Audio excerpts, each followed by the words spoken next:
दोस्तों नमस्कार, स्वागत है आप सभी का online India first YouTube channel पे। जैसा कि दोस्तों आप जानते हैं किसी भर्ती संबंधित कोई भी जानकारी होती है आप सभी को ऑनलाइन इंडिया फर्स्ट चैनल के माध्यम से दी जाती है। इस वीडियो में हम बात करने वाले हैं टीजीटी पीजीटी 2022 की परीक्षा के बारे में। टीजीटी पीजीटी 2022 की एग्जाम को लेकर यहाँ से जो आदेश है वो दिया गया है।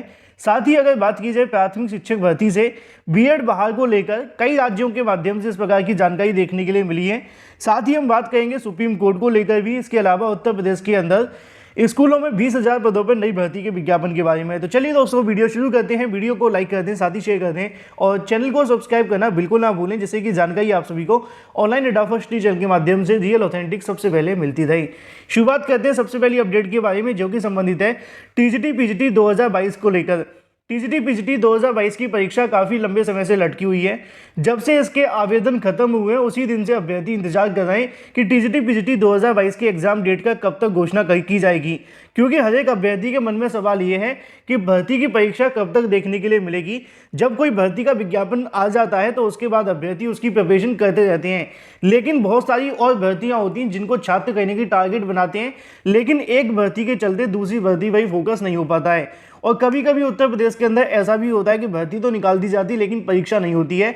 इसी डर की वजह से अभ्यर्थी लगातार टीजीटी पीजीटी 2022 का इंतजार कर रहे हैं कि कहीं ऐसा ना हो कि भर्ती ज़्यादा लंबे समय के लिए लटक जाए। धीरे धीरे करके काफ़ी लंबा समय बीत चुका है। आज की तारीख में आप सभी को मैंने बताया भी था कि टीजीटी पीजीटी को लेकर इसके अलावा चयन बोर्ड के अंदर सदस्यों की नियुक्ति के बारे में हाई कोर्ट के अंदर एक मामला लगा हुआ है। आज इस मुद्दे को लेकर सुनवाई देखने के लिए मिली और सुनवाई के तौर पे अगर बात की जाए, शुरुआत जो हुई वो आयोग को फटकार के साथ देखने के लिए मिली। उसकी वजह क्या है वो मैं आपको बता दूं। पहली वजह ये देखने के लिए मिलती है कि पिछली सुनवाई में उन्होंने कहा था कि 6 सप्ताह के अंदर सदस्यों की नियुक्ति हो जाएगी। 12 सप्ताह के बाद जब दोबारा सुनवाई हुई उस दिन तो यहाँ पे कोर्ट के माध्यम से कहा गया कि आप 25 तारीख को जवाब लेकर के आना कि भाई आने वाली भर्तियों को आप कैसे पूरा करेंगे और बिना सदस्यों की भर्ती किस प्रकार पूरी की जाएंगी, और अगर सदस्य नहीं आते हैं तो यहाँ पर आयोग का क्या रोड मैप देखने के लिए मिलेगा। इसको लेकर कहीं ना कहीं जब सरकारी अधिवक्ता आज उपस्थित हुए, कोर्ट के माध्यम से एक बार फिर से सवाल किया गया कि चयन बोर्ड के माध्यम से होने वाली भर्तियां जो समय से नहीं हो पा रही हैं उनको किस प्रकार पूरा किया जाएगा, और साथ ही जो सदस्यों की नियुक्ति होने वाली है उसमें कितना और समय लगेगा। सरकारी अधिवक्ता कहीं ना कहीं यहाँ पे कोर्ट को गोलमोल जवाब देते हुए दिखाई दिए, जिसको लेकर कोर्ट के माध्यम से एक बार फिर से फटकार लगाते हुए उनको कहा गया कि आप स्पष्ट तौर पर लिखित में जवाब को दाखिल करें। इस प्रकार के गोलमोल जवाब कोर्ट के अंदर ना दें तो बेहतर होगा। मतलब साफ था कि सरकारी अधिवक्ता इस मुद्दे को लेकर ज़्यादा कुछ बोलने के लिए तैयार नहीं थे, क्योंकि उनके पास कहीं ना कहीं ज़्यादा जानकारी भी नहीं थी।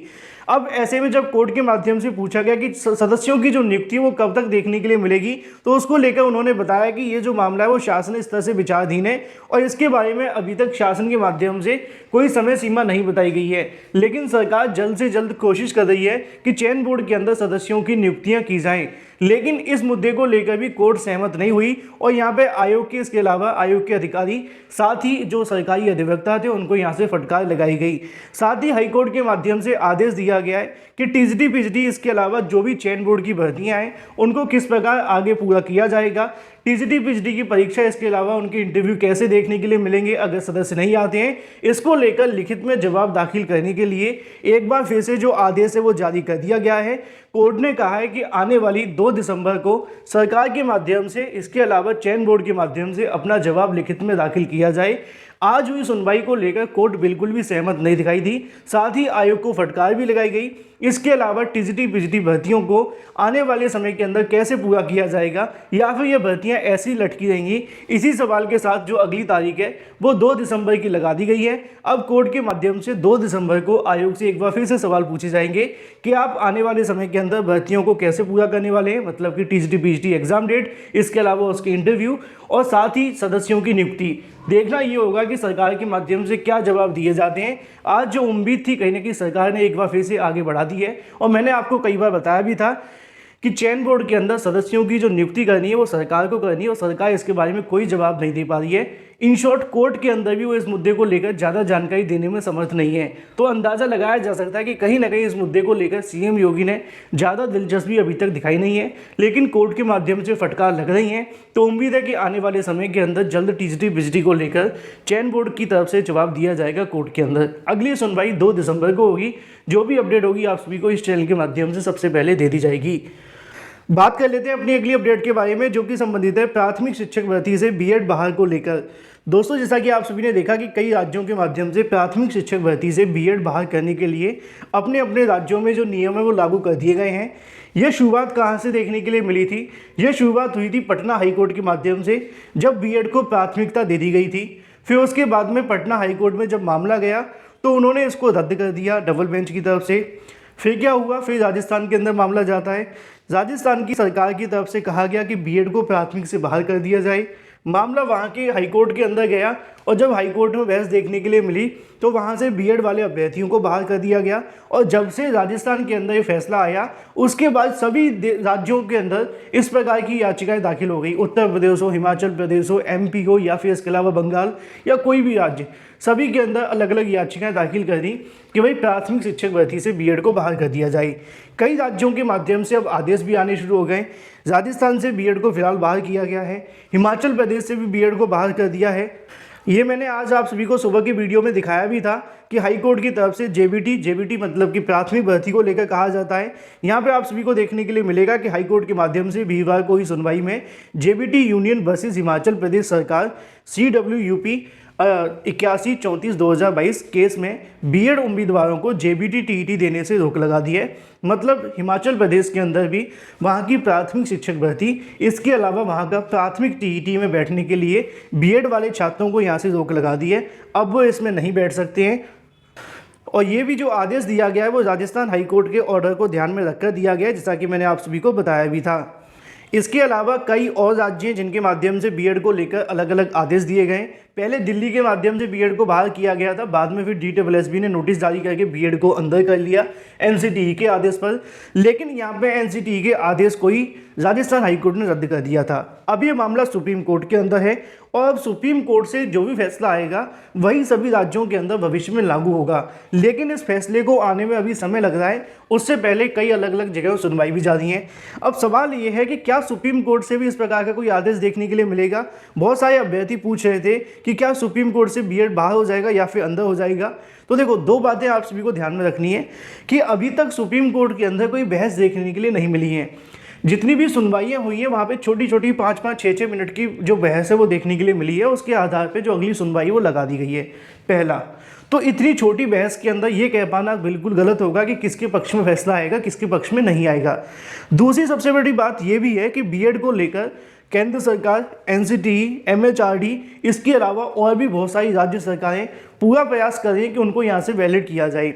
अब ये देखना होगा कि NCTE के माध्यम से संशोधन किए गए थे क्या वो पूरे तरीके से सही थे।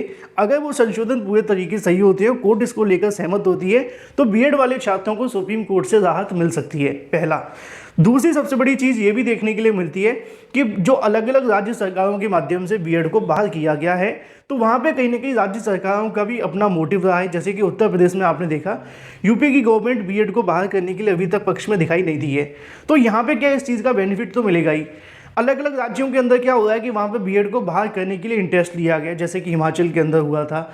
इसके अलावा राजस्थान सरकार के माध्यम से इस मुद्दे को लेकर पूरे तरीके से स्टैंड क्लियर था कि वो बीएड को बाहर करना चाहते हैं। तो ये भी काफ़ी ज़्यादा महत्वपूर्ण देखने के लिए मिलेगा और कई ऐसे पहलुओं को ध्यान में रखकर सुप्रीम कोर्ट के माध्यम से फैसला सुनाया जाएगा। तो अभी इस मुद्दे पर पहुँचना बहुत ही मुश्किल होगा कि भाई सुप्रीम कोर्ट से क्या फैसला आ सकता है। अगर आप मुद्दों को समझने का प्रयास करें तो बीएड के पक्ष काफ़ी ज़्यादा मजबूत है, तो वहीं दूसरी तरफ बीटीसी वाले छात्रों का ही पक्ष काफ़ी ज़्यादा मजबूत है, क्योंकि उनके भी बहुत सारे वकील देखने के लिए मिलते हैं।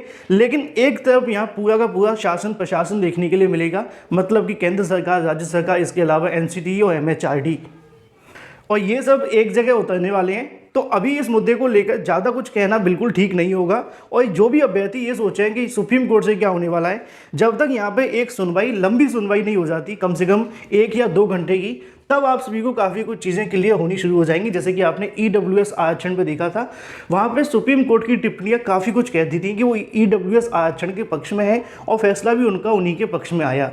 तो सेम आपको बीएड में देखने के लिए मिलेगा।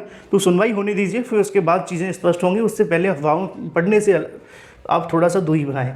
बात कर लेते हैं अपनी अगली अपडेट के बारे में, जो कि संबंधित है उत्तर प्रदेश के अंदर आने वाली 20,000 पदों पर नई भर्ती के बारे में। लगातार अभ्यर्थी इसको लेकर पूछ रहे थे कि सर 20,000 पदों भर्ती आने की जानकारी दी गई थी, लेकिन इसका विज्ञापन अभी तक जारी नहीं हुआ है। और ये जो 20,000 पदों पर भर्ती आने वाली है वो आपको देखने के लिए मिलेगी उत्तर प्रदेश के एडेड माध्यमिक विद्यालयों के अंदर, जिसको आउटसोर्सिंग के माध्यम से भरा जाएगा।